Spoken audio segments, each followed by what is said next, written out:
This is the beginning. Right here. We're not even... This is the road. All right? Nice and paved. Nice paved road. Even it gets water sitting on it. Hey, all this debris. This is from the big lake that was here a couple days ago. Still some water over in the distance there. This is the very top of the hill. When we don't have a culvert here, there's no culvert, right? So, and if there is, it's so buried, I don't see it.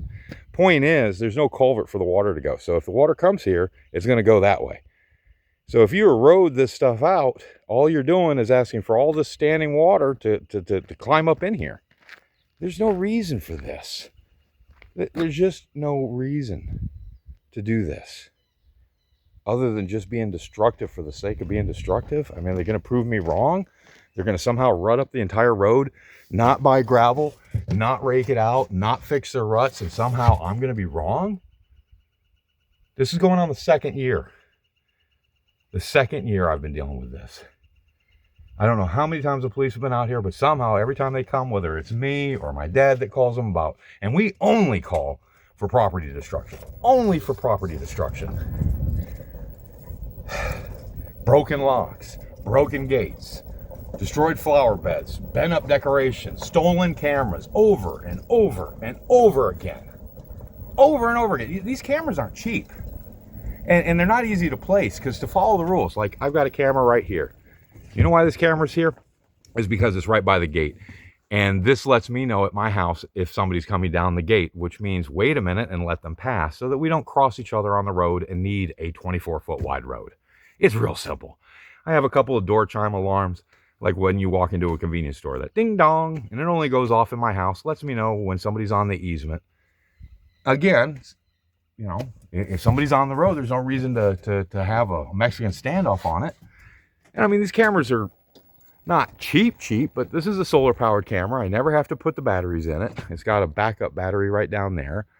It's put into a dead standing tree.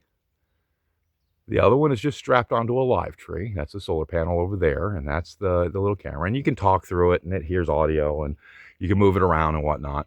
But generally, it's just there to let me know when somebody's at the gate, which is supposed to be locked as per the National Forest. That's why we got a lockbox with a combination, but that's just way too complicated. You know, it's not by design, but that camera has caught them leaving the gate open, which is terribly confusing. If you have a locked gate and the gate's open, that leaves me to believe they got a delivery coming through, or they're coming right back, or they maybe got to the mailbox and, you know, forgot that their keys or something. I don't know. I mean, it happens. And I'd leave the gate too open if I was just running in and running out. That's a symbol to let people know that there's something big coming through here. Or, you know, a signal. Look at this. Why? Look, both sides of the road simultaneously. There's no reason for that.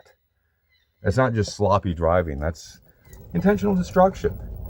And, you know, I wouldn't even say a word about it if they say, like, well, we want it this way. So, okay, cool. Put some gravel on it. Maintain what you want with what I had. Okay, you want a wide road and the National Forest is going to let you do it? Fine, do it. But do it with your gravel. Just maintain my 8.5 feet that I can get through here on a decent grade without breaking my struts and my shocks. And, I mean, why? Look, there it is. That's their side-by-side. That's side-by-side tires, I think. That's their truck tires. But that looks like the side-by-side. Why? The side-by-side is really narrow. It's like 4 feet wide. Just like this golf cart. There's just no reason for this. Look at these dark areas coming up. Keep in mind, we just had 100-year, once-in-a-century flood. We kept the road above water by and large. This didn't happen during that. All of that tread would not be standing up to the rain. One rain and it's gone. That's happened since the last rain. And today's the 22nd. Sorry, that's been days ago. This is nuts. This is utter destruction of property. Utter destruction of property. It's just insane. Look at this. Ruts. I feel like a broken record. I mean, it doesn't seem like it's a big thing. Oh, whatever, it's just some ruts. It's unattractive. It's not unattractive. It's mechanically unsound. It breaks my vehicles. It costs more to keep it up. It looks like shit, too. No, look at this. Just because the roadbed is 12 foot wide doesn't mean that we have 12 foot wide, a foot deep of gravel all the way across it. Nobody's paying for that. Look at these holes. And that's, oh yeah, no, we have a right to use the trails. Of course you do, but you don't need a road into the woods to do it. This is where I would dump snow or any deadfall. Let the little trees grow up and through it. Oh no, can't have that. How come there's not a single sapling anywhere in there? Oh look, there's a snow stake thrown out in the woods. Yeah, there it is. Right there. See that orange? There it is. There's one of my snow stakes. Well, there's $3 I guess I'll get back. I mean, and that's private property over here. I mean, we're not even 40 feet away from Carl's property. Right here, there's a posted sign. You know, he doesn't want trails cut in from the national forest into his yard or his property. I mean, they hunt over there. They don't want people trespassing for their, you know, for lack of going to any of the other places they could walk. I mean, there's 400 some odd acres of public land out here. There's no need for this stuff. I'm just so disappointed in our community. We moved here specifically because of the values that were described by the people that were elected here. And it's not a Republican or Democrat thing, it's a conservative family values. And the very basis of that is property ownership. You own what you own, I own what I own, and that's just the first thing we understand. That's the autonomy of our bodies, that's the sanctity of our land, it's the cost of our responsibility. You want to have privilege, it comes with cost.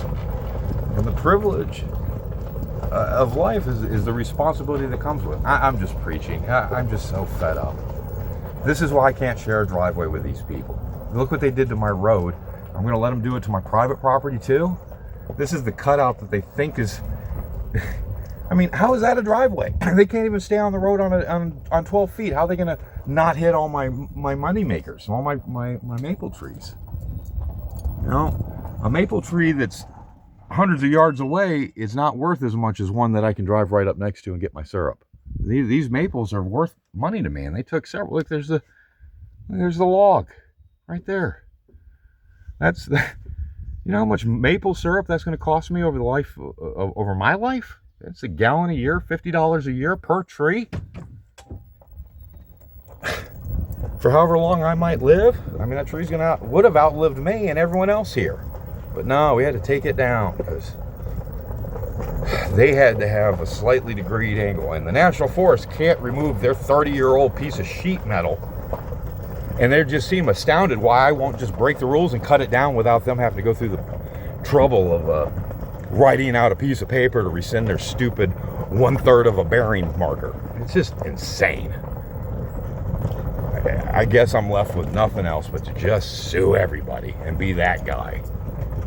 Just what I moved out here to be. That guy. Now, you don't get to complain about the monsters you make. And if suing everybody in the county until we can all follow the same rules is what it takes, and that labels me a monster or an asshole or criminal or whatever, I just... People without moral authority, it's just sickening.